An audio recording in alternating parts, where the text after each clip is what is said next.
Olá, meu nome é Matheus Costa e eu estou aqui no projeto Lira Chinesa do nosso amigo Carlos Correia para falar um pouco sobre o I Ching, ou como é mais conhecido, o I Ching. Vocês, né, público da Lira Chinesa, fizeram algumas perguntas sobre o I Ching, agora falando aportuguesado assim até o final do vídeo. Sobretudo qual é a sua origem, né? Quem teria escrito, se seria Confúcio que escreveu, né? E tem uma pergunta que fizeram também que ajuda muito a responder, que é, ele sempre funcionou dessa maneira? Ele sempre foi um oráculo, né? Então, vamos partir dessa pergunta para responder a partir de duas possibilidades, duas formas de responder, ok? A primeira forma de responder é a partir de uma visão mais tradicional. A maioria dos chineses vão ouvir mais ou menos nessa versão, pelo menos de uma maneira bastante parecida, se não for idêntica. E essa versão é contada aqui no Brasil, sobretudo pela Sociedade Taoísta do Brasil, apesar do I Ching ser normalmente atribuído a pessoas ligadas ao confucionismo. Então, como vocês podem ver aqui, um dos tradutores, inclusive, é o fundador da Sociedade Taoísta do Brasil. Mas existe aquela clássica tradução do Richard Wilhelm, né? Aquele alemão que normalmente é a capa preta da editora Pensamento, certo? E existem vários outros livros também que comentam sobre essa obra. Vamos lá. Em todas essas fontes, você tem duas possibilidades de pensar o I Ching. E sobretudo nessas fontes mais tradicionais, vindas de chineses que estão ligadas a religiões, ou a movimentos, ou a estudos ligados à própria tradição chinesa, né? Ou seja, que tem como fonte os próprios textos chineses antigos, atribui-se o I Ching à criação de uma série de sábios dessa, dessa civilização. O primeiro deles seria Fuxi, o sábio que é visto como um dos fundadores da civilização chinesa desde a antiguidade, né? Ou seja, pelo menos há uns 4.000 anos, né, em relação a hoje. Mas não se tem certeza se ele foi realmente um personagem histórico ou não, e nem vou entrar nessa questão. Afinal, quando a gente fala de mitos, tem-se tem em mente que não se trata de verdade ou de mentira, mas se trata de narrativas que nos estão passando mensagens. E qual mensagem essa narrativa está passando? Dizem que Fuxi, a partir de uma série de inspirações que veio dos céus e de cascos de tartaruga, teria pensado em algumas imagens, para começar a imagem de uma linha contínua e de uma linha aberta. Da duplicação e da triplicação dessa imagem, né, montando uma série de combinações, surgiram os trigramas, ou seja, imagens de três o quê? De três linhas, linhas abertas ou fechadas. Essas combinações de três linhas em oito, né, possibilidades, várias possibilidades, mas sendo oito delas, formam então o seguinte oito trigramas, falando no nome como eles são conhecidos na língua portuguesa, mas eles têm nome próprio. Então, os nomes são céu, terra, trovão, vento, montanha, lago, fogo e água. Ou, nos nomes originais, Tian, Kun, Zhen, Xun, Gan, Dui, Li, Kan. Né? Desculpa a entonação aí, quem souber chinês, eu não me preocupei muito com a entonação, mas mais com o fonema em especial, né? Só para conhecer, para quem não conhece aí muito de Jin, conhecer um pouco mais sobre eles. Então, tendo essas quatro, aliás, essas oito imagens, Fuxi também muitas vezes é atribuído a ele a criação dos 64 hexagramas, ou seja, as combinações de dois trigramas, que na possibilidade de combinação desses oito formam-se 64 possibilidades.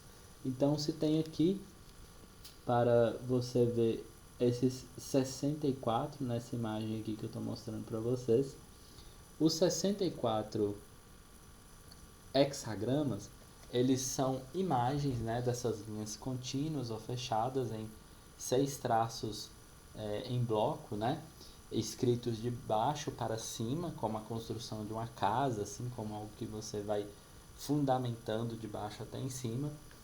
E cada um desses 64 hexagramas, eles têm mensagens que foram atribuídas ao fundador de uma grande dinastia da antiguidade chinesa, muito importante para essa cultura, chamada dinastia Zhou. E esse rei é o rei Wan, que a palavra Wan hoje e mesmo na antiguidade, era a palavra para a cultura letrada. Então, especificamente, né, ligada à cultura de livros, de leitura, de textos, né, a cultura mais formal.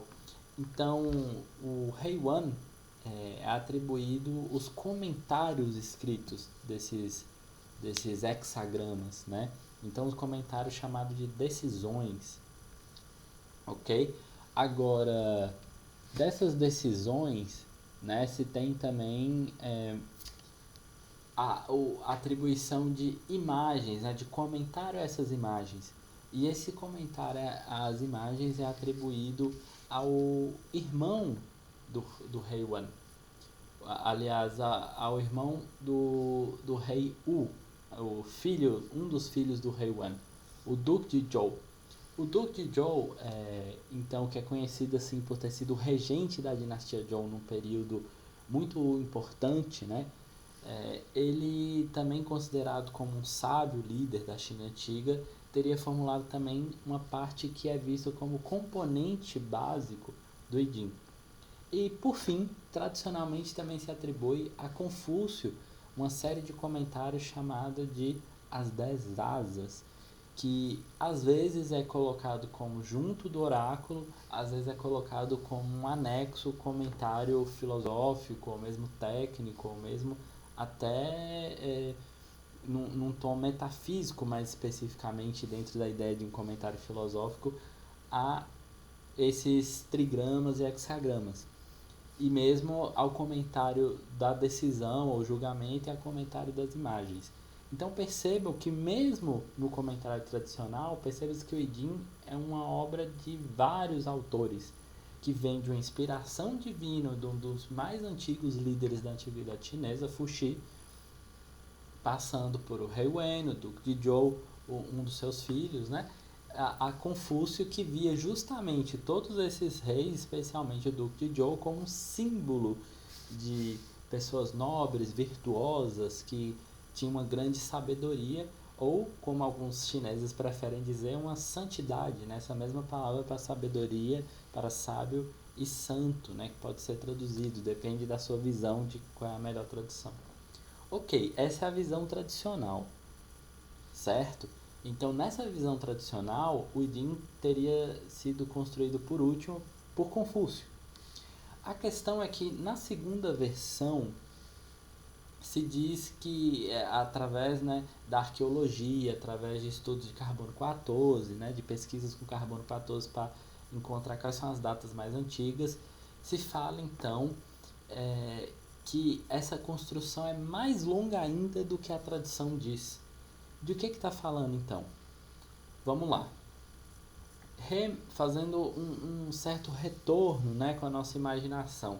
A China é de 4.000 anos ou até mais, eram povos agricultores, eles não eram um grande império, eram povos que começaram a aprender agricultura, começaram a se fixar, começaram a construir, né, primeiro alguns instrumentos de barro, depois de metal, então foram formando aos poucos, ao longo de séculos e milênios, uma civilização que foi depois denominada como dinastia Xia.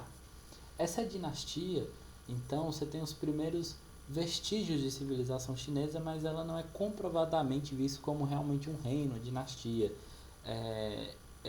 A visão arqueológica e histórica de hoje questiona se existiu realmente a dinastia Xia, mas a visão tradicional chinesa afirma que existe. Mas a próxima dinastia, a dinastia Shang, que existiu há mais ou menos 3.500 anos, essa se tem vestígios históricos. E é justamente nesse período da dinastia Shang em que se começa a ter vestígios arqueológicos, evidências arqueológicas de usos usos divinatórios de ossos, de ossadas de boi e de cascos de tartaruga. Sobretudo o casco de tartaruga era mais famoso ainda, né, pelo fato da história do Fuxi, e era usado da seguinte maneira: alguns especialistas, né, especialistas religiosos que hoje nós chamaríamos de sacerdotes, né, ou de xamãs, por que não?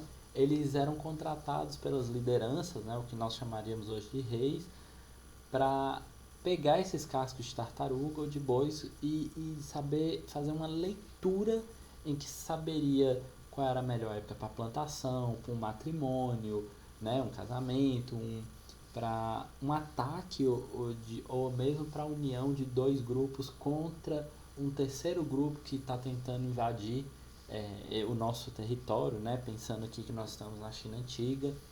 Então chamava-se esses especialistas espirituais ou religiosos, xamãs ou esses sacerdotes, para construir, né, um ritual, para realizar um ritual através desses ossos de boi e de tartaruga. Iria se achar respostas em qual era a ação mais auspiciosa, a ação que tem mais possibilidade de dar certo, de ter mais sucesso. Então, a partir desse fim prático, sim, desde o início pensava-se nesse uso oracular, só que esse oráculo foi o início também da escrita chinesa, seja para registrar as respostas ou mesmo para, talvez, formulação através de um registro, né, de um desenho mágico, se acreditava que iria sair melhores respostas.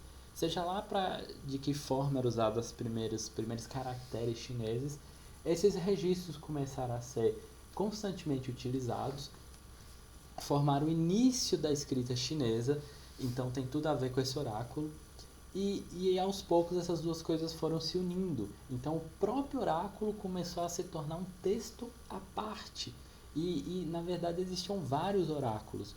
Um deles começou a ser chamado de Yi, e ao longo dos últimos 3.000 a 2.000 anos, ou seja, durante toda essa última dinastia da antiguidade chinesa, a dinastia Zhou, foi sendo formulado textos, né? E sim, mesmo pesquisadores atuais, né, dos anos 90 para cá, têm acreditado que realmente Confúcio possa ter a autoria de alguns textos, mas sabes que, por exemplo, esses outros reis anteriores talvez não, porque a arqueologia mostra que são do século 9 antes da Era Comum, né, para cá, é que teria se começado a se registrar o Idim.